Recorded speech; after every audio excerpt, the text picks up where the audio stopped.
আসসালামু আলাইকুম রহমতুল্লাহ। দাদা, তসবির দানাগুলা ক্রয় করেন, নিশ্চয় তসবির হিসাবের জন্য কতবার তসবি পাঠ করেন তার হিসাবের জন্য এই দানাগুলা ক্রয় করেন।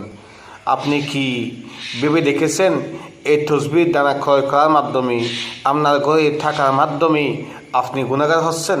সেটাকে কোনোদিন ভেবে দেখেছেন? আর এটার মধ্যে অনেক পার্থক্য রয়েছে। কী পার্থক্য রয়েছে আপনাদেরকে দেখাই। এটা হচ্ছে এক পাশে আল্লাহ লেখা আর এক পাশে মুহাম্মদ লেখা, আর এই তসবিটা হচ্ছে সম্পূর্ণ ক্লিন, এটার মধ্যে কোনো লেখা নেই। তাই এই তসবিটা আপনাদের ঘরে যখন রাখবেন, এটা তাজিমের খেলাফ হবে। কিভাবে? একজন নাবালক নিষ্পাপ শিশু এটা নিয়ে খেলা করতে পারে, খেলা করতে করতে তার অবুঝ মনে এটার মধ্যে প্রস্রাব করে দিতে পারে। তাজিমের খেলাফ হচ্ছে।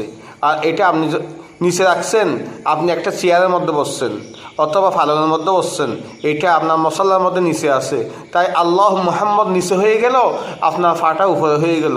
এটাও তাজিমের খেলাফ।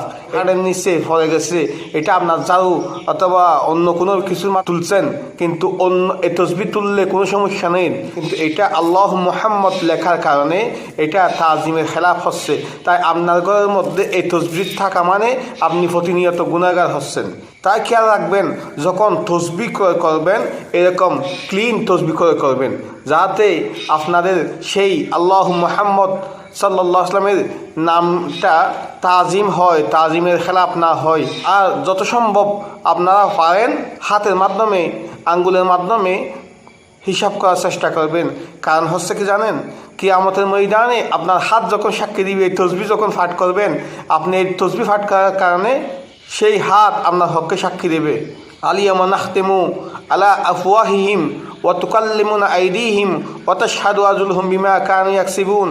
আমাদের মুখের মধ্যে যখন তালাবদ্ধ করা হবে, হাত সাক্ষী দেবে, পা সাক্ষী দেবে, তখন আমরা যদি হাতের মাধ্যমে তসবি পাঠ করি তাহলে সেই হাত আমাদের পক্ষে সাক্ষী দেবে।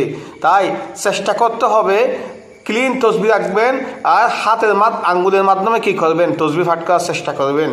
আল্লাহ রাব্বুল আলামিন আমাদেরকে বোঝার তৌফিক দান করুক। আমিন।